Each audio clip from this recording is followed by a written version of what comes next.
I'm not stubborn, I'm right. So you're telling me you duo of fucking brain geniuses went back into the simulation after leaving it? Not for all the money in the world after what you went through would you be able to get me back in that fucking machine. Just communicate through a computer terminal or something. Like, what the fuck?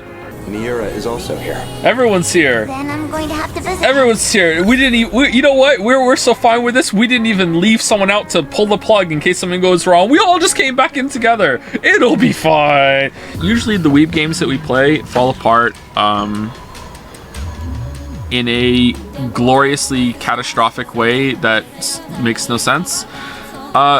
This just kind of ended with like a wet fart. Like after it just kind of stopped. Like, and I don't know if that's worse or not. Like, I feel like the big reveal was fucking obvious. Like, you can even find it in the mystery file. Are most people surprised at the ending when it's revealed it's all a sim? Or no? It has lots of twists and turns. And then at the end, there's no, like, big one more thing at the end. Why are the Daimos attacking? Like, blink and you'll miss it. It was just Ryoko because she was mad, lol. Like, what? Like, can we have something more? Like, Ogata's dad just isn't introduced and goes nowhere? Like, some of the characters don't really have much endings, I guess. Like, we don't even see Sekigahara in the outside world. We have this, like, weird focus on Juro and Megami at the end there, which is, like, two of the least interesting characters in the whole fucking experience. And there's some, I would call them plot holes, but I'm not going to get into it because chat's going to be fucking insufferable. And they're just going to say, no, it's a simulation, that makes it okay, or no, it's like mind hacking, that makes it okay. But like, who gives a shit? Like that's not really that important. They bother me, but I can't think of a really big one other than I don't understand how Megami can see the cat. Or okay, let me flip that back. If Megami can see the cat, I don't understand why Juro had to coincidentally run into the dead robot that could transfer the nanomachine mind hack into him in the street for that to be an option. I don't see how you can have it both ways.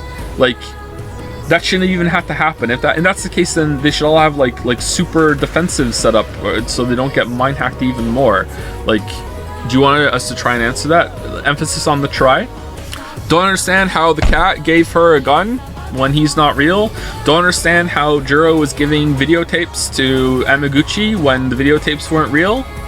If you want to say then it's all a simulation, so who cares? Then why are there even like quote unquote ghosts? They should be able to interact with things normally then. So there's like things wrong with it like that don't make sense to me, but they're not the biggest issues in the world. I think the biggest issue is that at the end it just kind of went nowhere. We're talking about story. The gameplay, I can't believe how hard that last battle was. That was insane.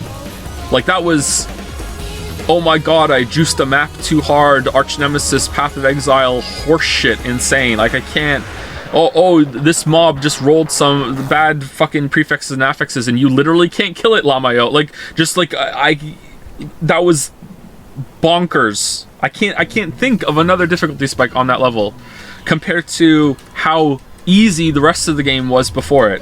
That's important too. Like, it's not that fight was like, oh, that's the hardest thing I've ever done in gaming. No, it's that it's the difference between where it was before that and where that was is just like staggering. Like, holy shit.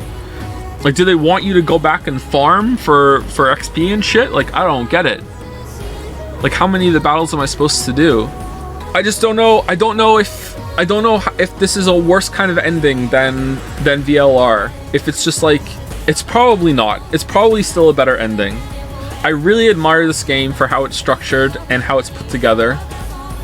Endings are important to me, but they're not the be all end all. Pun not intended. But I am disappointed that there wasn't like a big like holy shit at the end. And then in the epilogue, it's all about the characters' relationships, which is fine, but it feels kind of fake. It also feels like shit that they're back in the simulation, that we couldn't have seen them, like, how they lived their lives outside of it. I understand that would have been, like, so much work for art, so maybe it was a budget thing, almost certainly actually, but you know, maybe they could have had like an animated thing. I don't know if that would have been easier. Maybe it wouldn't have been. I don't know. But like, it shows them all paired off, and that's like the focus of the epilogue, and it's just like so. What's the word? Like, is it saccharine? Is that the word? It's just so. It's so overly sweet that, oh, everyone lived and everyone came back and here's a happy ending. You get a happy ending. You get a happy ending. Everyone gets a happy ending, and I like the characters, but I felt like I feel like apart from Okino and Hijiyama and Megami and Juro, I don't feel like the rest of them, their pairings mattered that much for the story. So for that to be the focus now afterward in the epilogue, like, it can be there, but that's all we get is kind of like, oh, okay.